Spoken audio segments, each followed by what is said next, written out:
You give them freedom. And when they're there, it's great and you enjoy it. And when it goes, it changes. Okay, life is change. Life is change. One has to come to that point to understand. Even if you get to realization, life is still change in the transient temporal world. When it comes to the form is going to change. The form, can become ill. The form, these things can happen. It breaks down. Change. But there is something that you find that is unchanging. And then it doesn't matter the change that goes around. You're like the hub of a wheel, which is still. And the rest of the change is happening, but you're still. Okay? So yeah, there's nothing in the end that's ever really lost. Yes. I have a fear of complete annihilation. Yeah.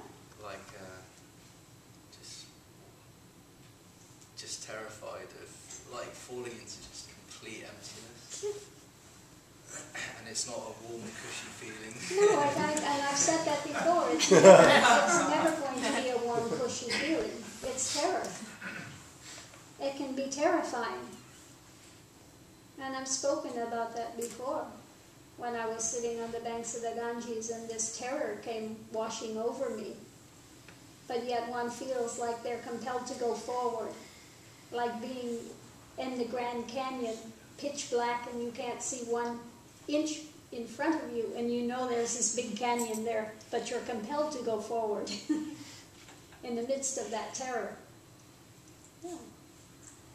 But it's only in challenging that and surrendering in the midst of that that illusion is broken.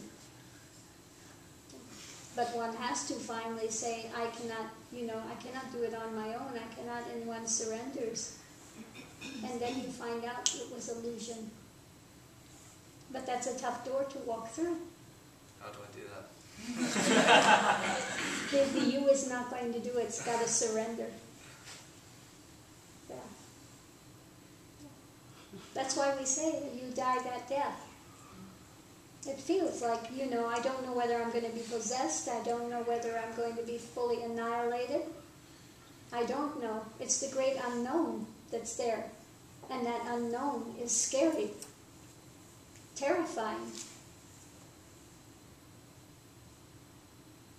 But that unknown, once one crosses that barrier and sees the illusion of the me, then it's freedom.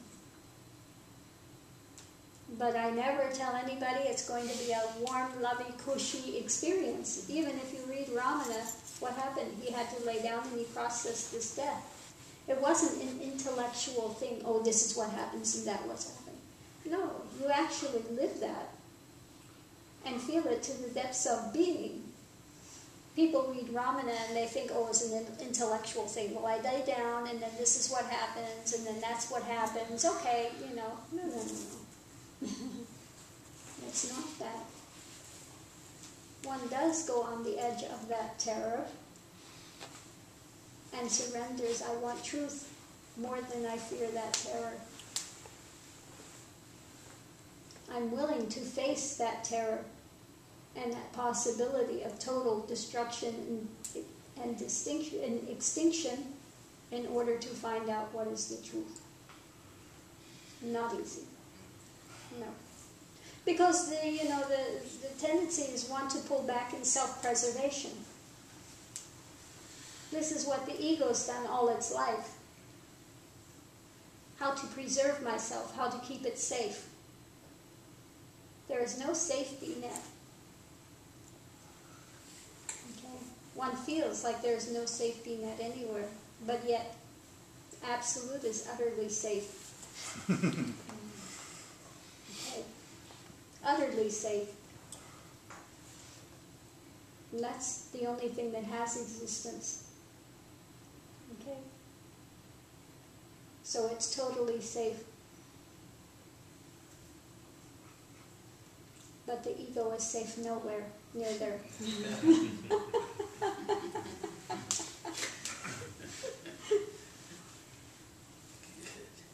So what can be said? Let go and let God.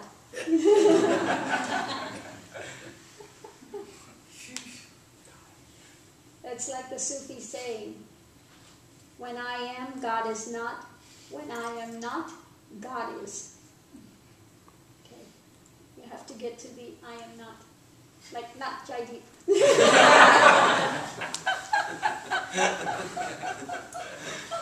Jaideep should be wearing not Jaideep. Yeah. There you go. Just prior to finding the path, I was going through my spiritual seeking, and I kept asking for the truth. And I started having a recurring dream. It was more like a nightmare of standing in total blackness and having this big ball of light coming at me really fast and being totally terrified of being possessed. And then I found the path and that went away. And I was wondering if that was like a sign to me. I don't know. It's it's sort of an indication of what it takes to reach that truth, yeah. That's what it takes. But the light that comes is beyond the light of a physical light. When one enters that light, it's beyond the physical light. It's not, a bright physical light. It's like an orb or something. Yeah, but it's something beyond that. It's beyond that. I was kind of wondering. Yeah. And it's standing in that place of unknowing, in that darkness and stuff, and then all of a sudden the light dawns. It's always darkest just before the dawn. Okay? Yeah, the path too. Darkest before the dawn, and then the dawn breaks in the light, and you see, finally. I see. But yeah, it's the light beyond lights. But what else one is going to see? You can't see a light beyond lights. You're going to process it with the physicality in images. But there's something beyond that bright light beyond lights.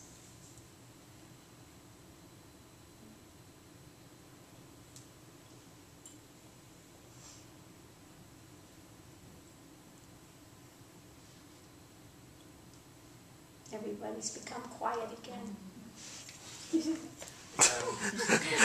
Not now. A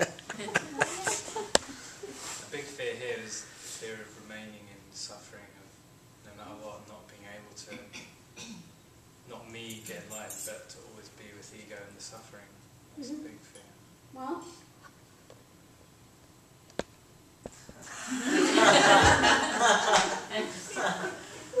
that's the big fear. But if you don't face that fear, guess what? It's going to remain. Right? Yeah. Can't be any worse than it is now.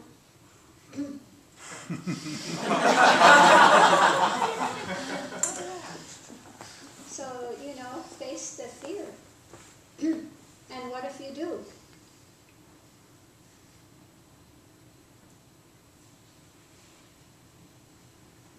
If you don't face it, for sure, you'll remain there.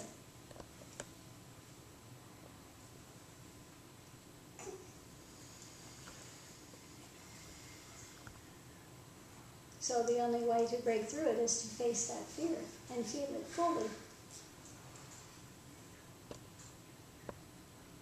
Okay? Because it's just, keeps the mind engaged. What if I don't? What if?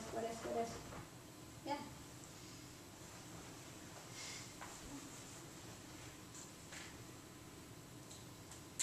And what if?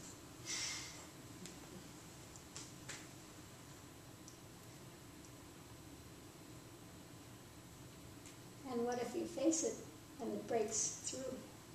What if?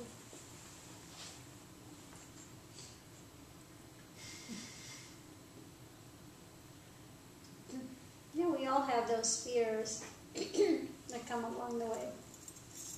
What if I'm not good enough? What if I don't make it? What if we've had infinite numbers of lives?